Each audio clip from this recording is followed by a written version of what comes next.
Finally, we're heading back to the kitchen to wrap up our show. Earlier, we showed you how teachers at Miriam are cooking up some incredible lessons in math, reading, and science. Now you're about to see another culinary space that's teaching business, marketing, and networking. It's a program that's giving teens hands-on, real-world experience. Nancy Pasternak shows us the students are putting out a product that is quite heavenly.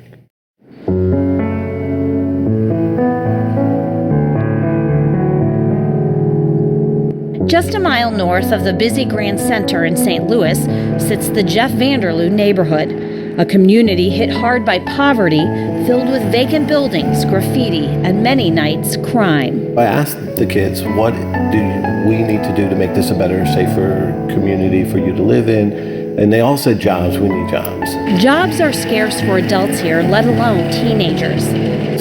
But thanks to a growing community program called Angel Baked Cookies, teens like Ariana Crawford have a paycheck and a purpose. It was really hard for me to find a job. Like, I'm lucky I got this job because I was trying to apply for so many other jobs. It started 7 years ago when Gary Meyer was pastor at St. Teresa and Bridget Catholic Church.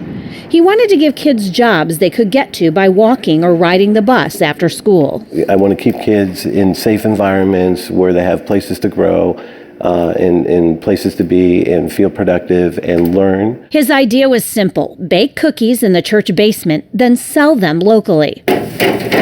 Angel Baked is now a full-fledged operation, one that's been nationally recognized by the FBI for empowering teenagers. So we get 4 minis out of a big puck, right? We need 90 total. About a dozen teenagers are hired each school year to bake 1,100 to 1,500 cookies each week. So our teens come from all different high schools in the St. Louis area. Hey Darius, here, you want a neighbor? Thank you. Carla Jones is program manager. She supervises the teen employees, fondly referred to as angels. This is a job. You're going to have to follow some rules. Here's your employee handbook. The recipe for this program includes more than baking. Other ingredients, job training, and personal development. Lessons begin from the first interview when teens apply for the minimum wage positions.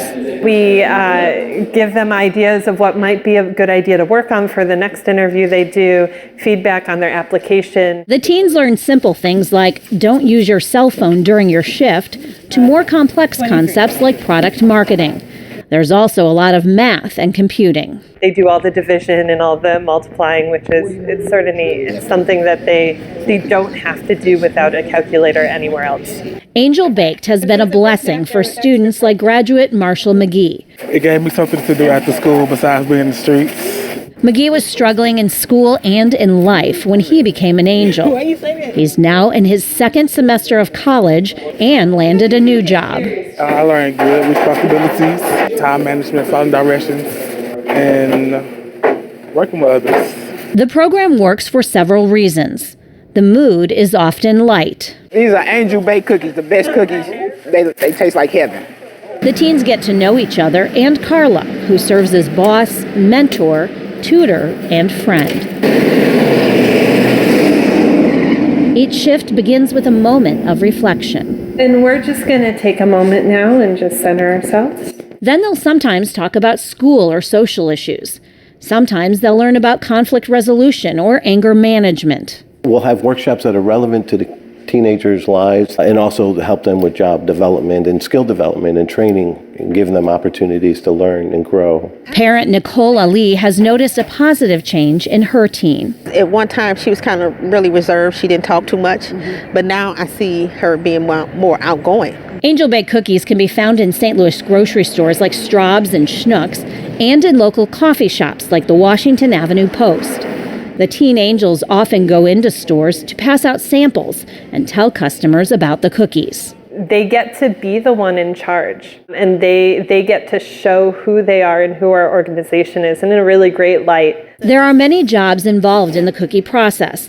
The teens make the batter a few days a week and lay out, bake, and package the cookies on others.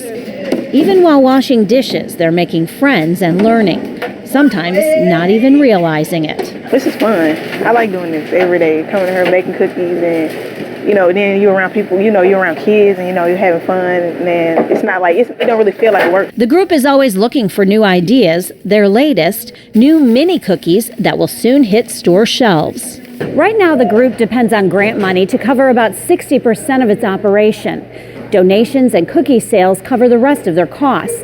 They'd eventually like to flip that as they continue to expand the program, providing even more jobs and job training. I want to be somewhere that makes me feel comfortable because I don't want to just have no job. I want to have a career because if you have a job, it's no fun. It's like just doing something just to get money. I want to have fun making money. I want to do something I love and benefiting from doing something I love. Organizers say the program is evidence of the small steps that can be taken to give teens in this community purpose and hope.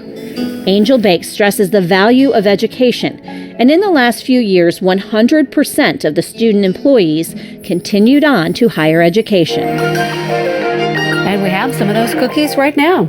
I've been eating them. They're good. Sugar cookie, one of my favorites. I can hardly wait. Well, we sure have enjoyed our visit to Miriam School. Thank you to them for hosting and to you for watching. We'll see you next time.